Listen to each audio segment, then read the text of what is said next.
Long ago, there lived a king whose name alone was enough to strike fear into his enemies. He was unmatched in battle, feared on the battlefield, and respected throughout the land for his mastery of war. Kingdoms fell before his sword, and rebellions were crushed at his command. But for all his strength, there was one battle he could not win, the one within his own palace. That battle was his son.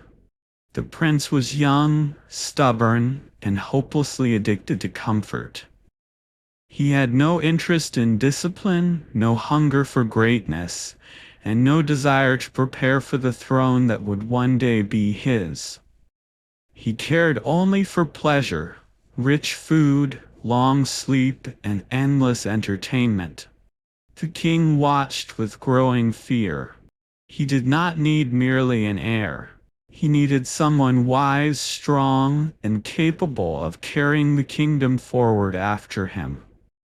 In desperation, the king summoned the finest warriors in the realm and ordered them to train the prince in the art of combat.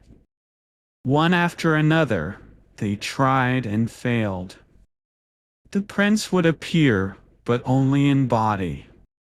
His mind drifted somewhere far away, untouched by effort and untouched by purpose.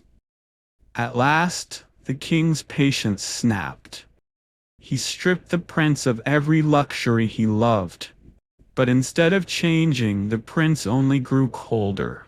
He withdrew into silence, filled with anger, and began to see everyone around him as an enemy. And the king, though disappointed, suffered in silence as well, because beneath the crown, he was still a father. Then, just when hope was almost gone, the king's minister spoke of a man unlike the others. Not merely a warrior, but a sage, someone who understood both combat and the hidden workings of the human heart. "Maharaj," he said, "whoever learns from this man gains more than skill. He learns how to succeed in life." The king sent for him at once and welcomed him with honor. But the saint warrior agreed to train the prince on one condition. For 6 months, the prince would follow his instructions, and the king would not interfere in any way. With no better choice left, the king accepted. When the warrior first met the prince, he did not scold him. He did not lecture him. He did not even speak like a teacher. The prince, already irritated, snapped, "I don't want to learn anything. Why does everyone keep trying to change me?" But instead of reacting, the warrior simply smiled. "Who told you I came here to teach you?" he asked. The prince froze. For the first time, someone was not trying to force him. The warrior stepped closer and lowered his voice. "You are not the problem. The king was wrong to take away your comforts. All I ask is this. Come with me, pretend to practice, and let your father see what he wants to see. Once he believes you are training, your luxuries will return." It was exactly what the prince wanted to hear. The next morning he appeared at the training ground. When the king saw him there, sword in hand, he felt relief for the first time in months. Soon, the prince's comforts were restored, just as he had hoped. At first, nothing had truly changed. He only played the part, a little movement, a little effort, then straight back to sleep, pleasure, and distraction. But something unexpected began to happen. Day after day, even that small amount of practice started to change him. His body felt lighter. His movements grew sharper. His strength increased. And slowly, almost without realizing it, he began to enjoy the feeling of becoming capable.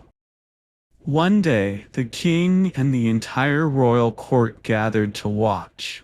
What they expected was improvement.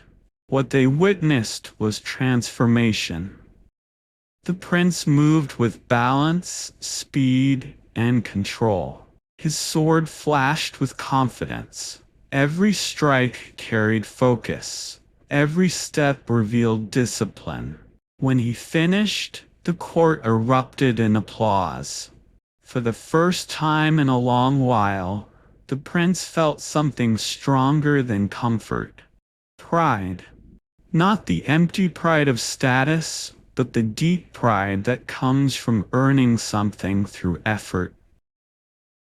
He went to the warrior and said, "Master, I want to become the greatest warrior in this kingdom. I will train as much as you ask. I will leave behind every habit that weakens me." And that is where the real lesson begins. The king in this story is you. And the spoiled prince is your mind.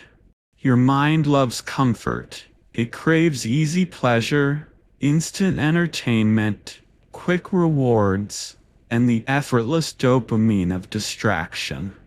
It does not naturally care about the distant future. It responds to whatever feels good now. That is why so many people fail. Not because they are incapable, but because their biggest goals offer no immediate reward. The mind resists what does not satisfy it today. So the secret is not to fight your mind with force alone. The secret is to guide it wisely. Break a big goal into small, achievable steps. Complete one step. Then allow yourself a small reward. In time, the mind begins to connect effort with pleasure, discipline with satisfaction, and progress with identity. What once felt painful begins to feel powerful. And little by little, like that prince, your mind stops being your weakness and becomes your greatest strength.